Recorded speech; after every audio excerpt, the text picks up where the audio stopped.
बिहार राज्य धार्मिक न्यास बोर्ड ने एक के बाद एक कई निर्णय लिए हैं। उन निर्णयों की अभी पूरी चर्चा भी हो रही है। कई तरह के निर्णय हैं जिसमें सनातन संस्कृति के पुनर्जागरण से लेकर के सामाजिक कार्यों की लेखा जोखा तक है।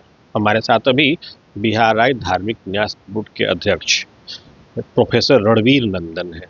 जानते हैं उससे उनसे कि ये जो इनिशिएट लिया गया है इसका उद्देश्य क्या है। बिहार राज्य धार्मिक न्यास बोर्ड ने अभी बैक टू बैक कई निर्णय लिए हैं। उद्देश्य क्या है, पहले ये बताएं। देखिए, धार्मिक न्यास बोर्ड का उद्देश्य जो है सर्वविदित है। आप जानते हैं 1950 में इसका गठन हुआ। गठन होने के बाद मंदिरों के और मठों के, धर्मशालाओं का कैसे संरक्षण हो, कैसे पूजा पाठ की जो गतिविधियां सनातन धर्म के अनुसार हो रही है वो सुचारू ढंग से कैसे चले, तो बड़ा एक व्यापक स्वरूप के साथ इसका गठन हुआ।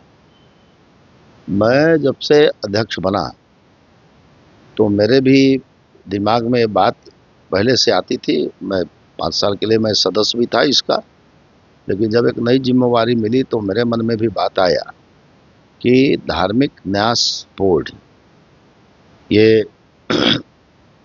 हिंदुओं का के जितने मठ और मंदिर हैं, धर्मशाला हैं, उनको संचालित करने के लिए बना है। तो कैसे इसको समाज के बीच एक्टिवेट किया जाए और किस प्रकार से सभी मंदिरों से, मठों से कंस्ट्रक्टिव एक्टिविटीज, रचनात्मक गतिविधियां चले, तो मन में एक विचार आया।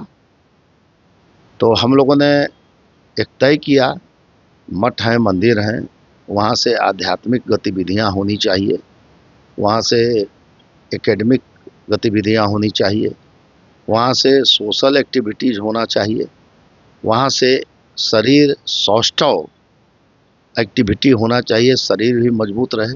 अब कैसे करें, तो एक विचार हुआ कि हम लोग एक आह्वान करेंगे कि बिहार की जनता के बीच, चूँकि बिहार के परिसीमा का ये परिषद है, तो सभी लोग से करेंगे कि भाई पूर्णिमा में हर घर में सत्यनारायण भगवान का पूजन हो, हर अमावस्या में माँ भगवती का पूजन हो, उस मठ और मंदिर से एकेडमिक एक्टिविटीज के तहत गरीब लड़कों को मदद मिले, गरीब लड़कों को पाठ्य पुस्तक की सामग्रियाँ मिले, वो मठ और मंदिर के कैपेसिटी के अनुसार वहाँ से भी उनको पठन पाठन के लिए सहायता मिले।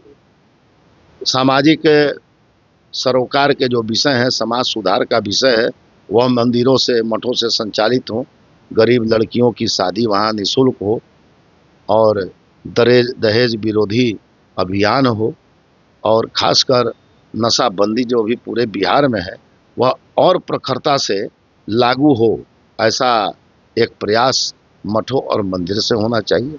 अभी आप देख रहे हैं बहुत से लड़के जो देश के भविष्य हैं, राज्य के भविष्य हैं, अल्टरनेटिव नशा ले रहे हैं, तो वह कैसे बंद हो, कैसे उन लोगों में धार्मिक विचार आए, इसका प्रयास करना। और चौथा, शरीर मजबूत रहना चाहिए। उसके लिए हर मठ और मंदिर पहले जैसे अखाड़ा रहते थे, वह अखाड़ा संस्कृति पुनः लागू हो। मैं अभी नालंदा में गया था मनीराम बाबा के मंदिर पर, तो मनीराम बाबा का अखाड़ा वहाँ बहुत ये है, प्रोमिनेंट है, बहुत नामी है। और मनीराम बाबा पर वो 1300 ईस्वी में कानपुर से आए थे, बहुत बड़े संत थे, और उन्होंने जीवित समाधि ली थी और पहलवान थे, तो उनको चढ़ावा में लंगूटा चढ़ाया जाता है। उनके साथ 3 शिष्य भी समाधि को प्राप्त हो गए। तो उस प्रकार से वहाँ एक स्वरूप है, एक बहुत अच्छा अखाड़ा है। तो मेरे मन में आया कि नहीं, हर मठ और मंदिर एक अखाड़ा बनाए, ताकि जो स्कूल के बच्चे हैं, कॉलेज के बच्चे हैं, आए, कॉलेज करके, स्कूल करके आए, और उस अखाड़ा में थोड़ा शारीरिक श्रम, मेहनत हो। और हमारे स्वामी विवेकानंद जी ने कहा था कि यदि भारत के युवाओं की बाँ जो है लोहे के भुजदंड के जैसा हो तो फिर भारत की ओर देखने का साहस किसी को नहीं। मतलब उन्होंने भी प्रमोट किया कि शरीर को बनाना है, शारीरिक स्वास्थ्य को मजबूत करना है। और ये होता है कैसे, करत करत अभ्यास थे जरमत हो सुजान। ये जो एक कंस्ट्रक्टिव अप्रोच हर मठ और मंदिर से मतलब संचालित हो, तो उसके संचालन के लिए एक हम लोगों ने सोचा कि प्रत्येक जिला में हमारे जो मठ और मंदिर हैं उससे एक व्यक्ति का चुनाव करके उनको कन्वेनर बना दिया जाए, ताकि ये सारी गतिविधियां सुचारू ढंग से चलें, समाज का उसमें भला हो, समाज मजबूत हो, सनातन धर्म मजबूत हो। हमारा जो सनातन धर्म की जो आइडियोलॉजी है, हमारा जो दर्शन है, वो सबसे पुराना दर्शन है।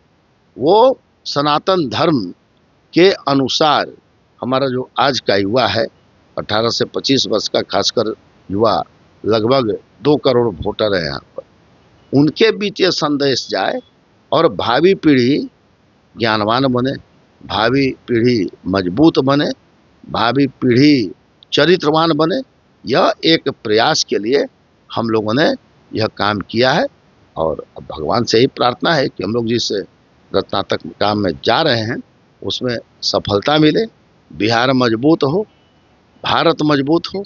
हमारे देश के माननीय प्रधानमंत्री माननीय नरेंद्र मोदी जी ने और बिहार के माननीय मुख्यमंत्री नीतीश कुमार जी ने युवाओं के लिए बहुत कुछ दिया है। वह युवा वर्ग उससे लाभान्वित हो और धर्म के क्षेत्र में धर्म के मर्म को युवा वर्ग जाने। रामचरितमानस कभी पढ़े, कभी गीता पढ़े, जितने जो धर्म ग्रंथ हैं उसको भी भारत का युवा, बिहार का युवा आधा घंटा 45 मिनट निकाल कर यदि पढ़ेगा तो लगता है कि एक बहुत बृहत रूप में संस्कार युक्त समाज बनेगा और जीवन जीने के जो आयाम है उसके बाद लगेगा कि बिहार में भी सनातन धर्म के प्रति एक बहुत अच्छा काम हुआ और उसका इम्पैक्ट पड़ा कि यहाँ का यूथ संस्कारित हो रहा है और समाज के लिए, देश के लिए अपने को समर्पित करने के लिए तैयार है।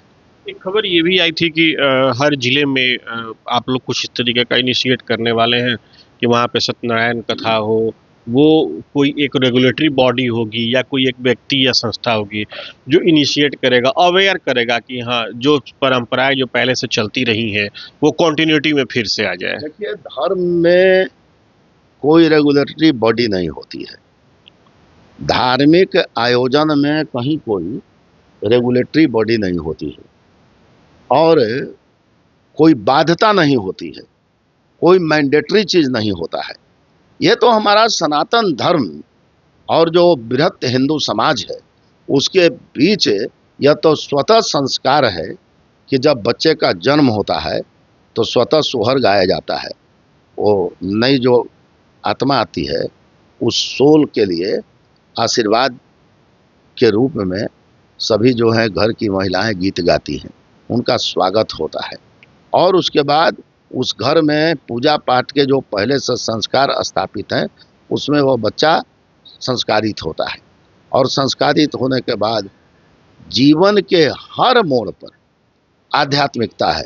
उसकी शादी होती है तो एक मंत्र उच्चारित एक कार्यक्रमों से उसको शादी के बंधन में बांधा जाता है। आध्यात्मिकता यहाँ हो गई। और जब शरीर छूटता है तो शरीर छूटने के बाद भी जब दाह होता है तो वह मंत्र विधि विधान से वो पूरा होता है। वो कहते हैं ना कि बचपन बीता आई जवानी और बुढ़ापा आएगा, आखिरी मंजिल जब आएगी तब तो धोखा खाएगा। तो वो आखिरी मंजिल तो हर इंसान को आनी है। तो ये बताना है कि तुम्हारी आखिरी मंजिल आनी है, उस मंजिल के आने तक जितना जो सत्कार्य है, जितना अच्छा कार्य है। अच्छा कार्य क्या है कि भाई हम युवा हुए तो अच्छे से हमने पढ़ाई की, पढ़ाई करने के बाद अच्छे से नौकरी हमको मिले, एक अच्छा प्रोफेशन हो, व्यवसाय में जाए, जो जाए हम सुखी रहें। उसके बाद शादी हुई, शादी होने के बाद बच्चे हुए, फिर बच्चों का संस्कार हुआ, बच्चे का पालन पोषण हुआ। वो जो साइकिल है अकॉर्डिंग टू द सनातन धर्म, वह साइकिल भगवान के आशीर्वाद से हर व्यक्ति पूरा करते हुए उस परम लक्ष्य को प्राप्त करे। तो परम लक्ष्य है क्या? हम आत्मा हैं, हम परतंत्र हैं और वो परमात्मा है, वह स्वतंत्र है। तो कोई भी परतंत्र चीज अपने उस सत्ता में मिलना चाहता है। हमारा दर्शन, हमारा फिलॉसफी यही कहता है, हमारा फिलॉसफी कहता है कि हमारा पुनर्जन्म होता है। हम जब शरीर मेरा गया तो फिर उसका पुनर्जन्म हुआ। तो हम ऐसे ऐसे कर्म करें कि पुनः जो है कि हमारा जन्म हो, तो उस जन्म में पुनः हम संस्कारित रहें। ये साइकिल चलते रहता है।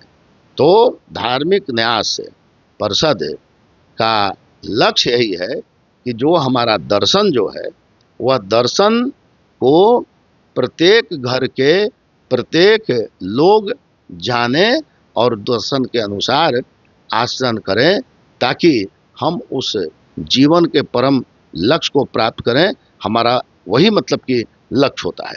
आप देखे होंगे हर परिवार में क्या है, हर स्टेज बना हुआ है और एक स्टेज पर आने पर भगवान केवल इंसान जो है कन्फाइंड टू भगवान हो जाता है। घर में बैठता है, जो भी उसको ताकत रहती है शारीरिक ताकत, लेकिन वह केवल उसका सहारा भगवान होता है। तो जब भगवान वहाँ पर सहारा जब होता है, तो क्यों नहीं हम शुरू से ही उस परम सत्ता को पकड़ के चलें, ताकि हमारा जीवन सुखमय हो। धार्मिक न्यास परिषद का यही प्रयास है। और खासकर जो हमारे नौनिहाल हैं, 18 से 25 वर्ष के लोग जो हैं, बच्चे हैं, उनके बीच यह संस्कार कैसे जाए, इसका प्रयास हम लोग कर रहे हैं। माँ भगवती का आशीर्वाद होगा, सफलता मिलेगी।